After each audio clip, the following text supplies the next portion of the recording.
Alright, good day and good afternoon mga boss. So, silipin ko lang yung sisiw ko bago ako mag-flex. So, ito yung mga off-season natin mga boss na sisiw. Ayan. Kasi yan yung last breeding ko.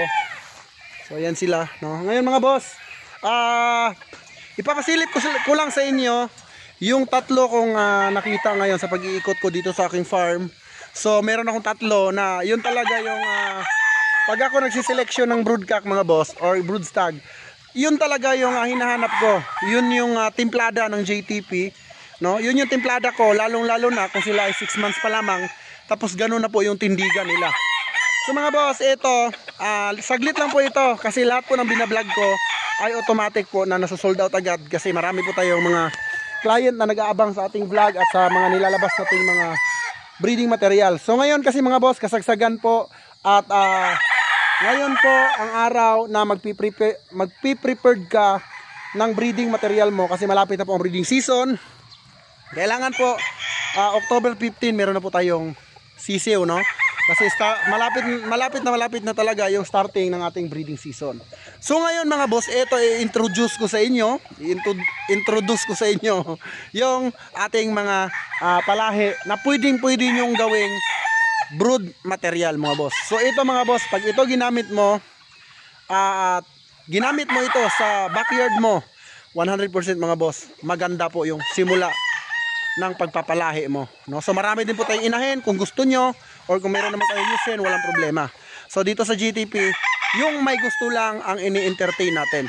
So yung walang gusto, yung maraming palusot, so hindi po yan ini-entertain. Lagi kong sinasabi sa inyo mga boss, sa sobrang tagal ko na pong nagbebenta ng mga breeding material, kilala ko na po kung sino po yung sure buyer at yung puro na lang kwento. So kung ikaw ay mahilig sa kwento at nag-PM ka sa akin, kilala kita. Pero kung ikaw ay sure buyer, alam ko yung way, yung paraan mo para makakuha ng brood materials. Dito sa GTP, hindi po namimilit dito, hindi po ako nagbebenta ng mga ayaw sa manok ko. Binibentahan ko lang po yung talagang gusto yung manok ko at yung talagang magaling yung magaling kumilatis ng manok. So yun lang po yung nakaka-relate ng manok ng GTP. Okay? So tara mga boss, wag na natin patagalin at dahil hapon na ngayon ay mag-aalas 6 na. So tara, let's go. So ayan po ang aking pure Allen Roundhead mga boss. Siya po ay 5 months old at siya po ay national banded. So tignan nyo mga boss, ito nagustuhan ko sa kanya. Tignan nyo yung sukat. Good as broodstag mga boss. So Allen din yan, kaharap niya. Yan Allen din yan, kapatid niya yan, yung kaharap niya. Pero siya kakaiba. Tignan nyo yung tindigan mga boss. Ayan yung tindigan, napakaliit ng ulo, napakaliit ng palong. Yung paa mga boss, napakanipis. Siya po ay 5 months old lang. Paano na lang pag siya ay nag-edad ng 8 months old. So hindi lang talaga ganyan yung magiging itsura. So ito mga boss, na nakikita ko, napakaganda po ng sukat ng Allen Roundhead na ito. At talagang kung kayo po ay magsisimula sa maayos na paraan, no, sa maayos na materyales, then ang ending po niyan ay maayos na manukan. So di baling mabagal, at least umuusad. So ayan ang nakita ko ngayong araw sa pag-iikot ko dito sa aking game farm. Napakaganda. At tingnan nyo yung bone structure niya. Yung tindig niya mga boss, yan yung hinahanap nyo. Future broodcock, high station na high station. Siya po ay 5 months old lamang.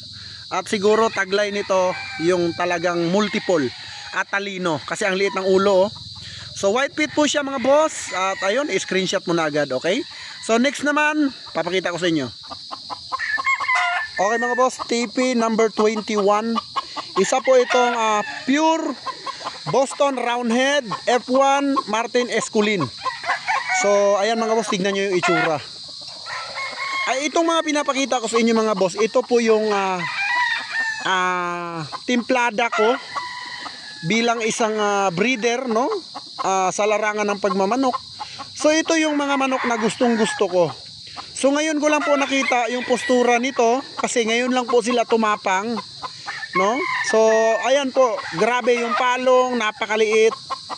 At kung ikaw po ay magsisimula bilang isang breeder, bilang isang magmamanok at gusto mo ng magandang linyada, so ito na po yung hinahanap nyo. Isa po yung Esculin TP number 21. Screenshot mo agad mga boss ha. Ito saglit lang po ito. Wala pa po itong isang araw. Sold out po ito. Ang ganda oh. Then ito pa mga boss, isa itong Nene Aguilar. Ang bloodline po nito ay Dark Allen po ito. Ito po yung mga Allen Roundhead na sunog, kung saan pinag-champion din po nila ito. At isa ito sa mga deadly weapon ng mga Nene Aguilar. So ayan po mga boss, Dark Allen. Grabe yung tindigan mga boss, no? So yung tatay nito, 2 times winner at nasa Pampanga na po, no, binili. So ginamit ko yung tatay nito sa 2 hits. Grabe yung performance. Ayan, napakanipis ng paa. At ito mga boss, ano ito, bulbok body po ito. Ito yung mga malalaki yung balikat, malalapad yung likod. Tagline nito yung bilis, no? Yung bilis ng gameness niya, yung bilis at lakas ng palo niya andito sa kanya. So ayan mga boss, lalapitan lang natin. Siya po ay pulang sunog. Dalusaping sunog mga boss. So andito po siya sa TP number 35. Ganda nito. Ayan oh. So kung magsisimula ka, tapos itong broadcast gamit mo, nako, 100% super yung mga palahi mo mga boss. So ayan po. So yun lang ang vlog natin for today. 3 lang. At medyo hapon na. Ayan lang. Maraming salamat sa mga sumusuporta sa GTP Game Farm. Ang GTP Game Yard, mabuhay ang bayang sa Bungeros.